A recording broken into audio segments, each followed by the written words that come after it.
ایک homeopathic doctor تھے جو اکثر جب مریض کا نسخہ لکھتے اور ڈسپنسر کے لیے اوپر سے لکھ دیتے کہ اس مریض سے آپ نے دوا کے پیسے نہیں لینے ہیں، تو مریض اکثر آ کے پوچھا کرتا کہ ڈاکٹر صاحب آپ نے پیسے کیوں نہیں لیے؟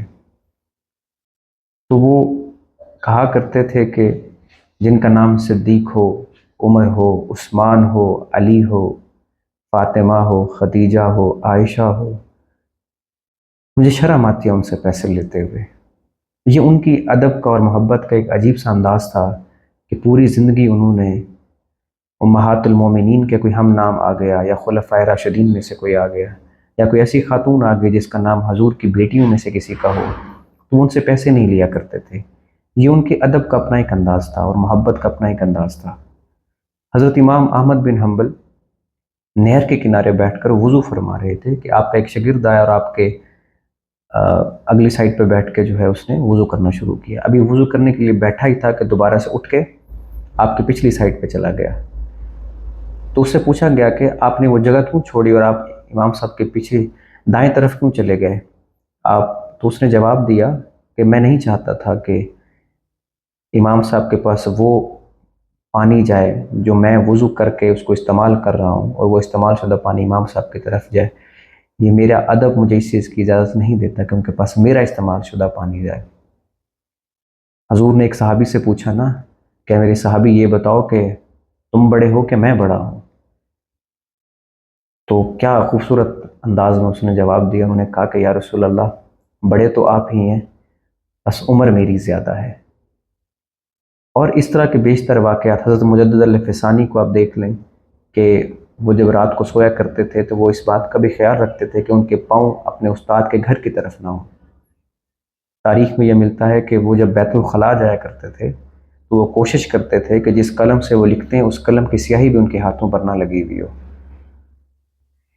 یہ اسلام کی تعلیمات ہیں، اسلام کا طرہ امتیاز ہے جس نے ہمیں یہ ادب اور یہ محبت سکھائی ہے۔ یہ صرف برِ صغیر میں نہیں ہے، اسلام جہاں جہاں گیا ہے یہ محبت اور یہ ادب سکھایا گیا ہے اور یہ ادب اپنے ساتھ لایا ہے، کیونکہ ہم مسلمان اس بات پر ایمان رکھتے ہیں جو حضور صلی اللہ علیہ وسلم نے فرمایا کہ جو بڑوں کا احترام نہیں کرتا اور چھوٹوں سے پیار نہیں کرتا وہ ہم میں سے نہیں۔ ابھی کچھ زیادہ وقت نہیں گزرا ہے کہ آج سے کچھ وقت پہلے آپ چلے جائیں تو لوگ اپنے والدین کی بات ماننا، ان پر عمل کرنا بڑا فخر سمجھتے تھے اور وہ کوشش کرتے تھے کہ وہ کبھی باپ کے آگے اونچی آواز میں بات نہ کریں، والدین کے آگے آگے نہیں چلتے تھے، ان سے پیچھے چلتے تھے۔ اگر والدین آ کے بیٹھ گئے ہیں تو وہ ہمیشہ ادب کا ایک مخصوص انداز ہوتا تھا جس کو وہ اپناتے تھے، کیونکہ اہل علم اور اہل عقل لوگ یہ کہتے ہیں کہ اگر آپ چاہتے ہیں کہ آپ کے رزق کے اندر اضافہ ہو تو آپ والدین کا احترام کریں، اور آپ چاہتے ہیں کہ آپ کے علم میں اضافہ ہو تو اپنے استاد کا احترام کریں۔ تو یہ اسلام کی تعلیمات کا یہ ایک نرالا انداز تھا کہ آپ تاریخ اسلام کو اٹھائیں تو آپ کو اس طرح کے بیشتر واقعات ملیں گے جہاں ادب اور محبت آپ کو اکٹھے نظر آئے گی۔ وہ کہتے نہیں ہیں کہ ادب پہلا کرینہ ہے محبت کے کرینوں میں۔ اگر آپ کسی سے محبت کرتے ہیں اور آپ اس کے لیے آپ کے دل میں ادب نہیں ہے تو وہ محبت نہیں ہے۔ یہ تحریر لکھنے کے لیے ایک شخص نے مجھے بتایا کہ اس نے بڑی محنت اور مشقت کی اور محنت کے بعد اس نے اپنے لیے ایک پلاٹ خریدا۔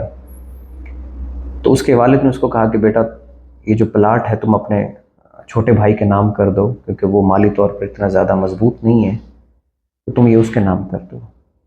تو وہ کہتے ہیں کہ میں نے بغیر سوچے سمجھے صرف اپنے والد کی بات کو اہمیت دیتے ہوئے میں نے یہ پلاٹ اس کے نام کر دیا۔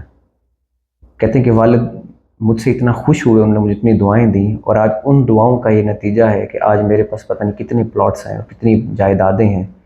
تو وہ کہتے ہیں کہ میں یہ سمجھتا ہوں کہ میرے پاس یہ جو کچھ بھی ہے میرے والدین کی دعاؤں کی وجہ سے ہے۔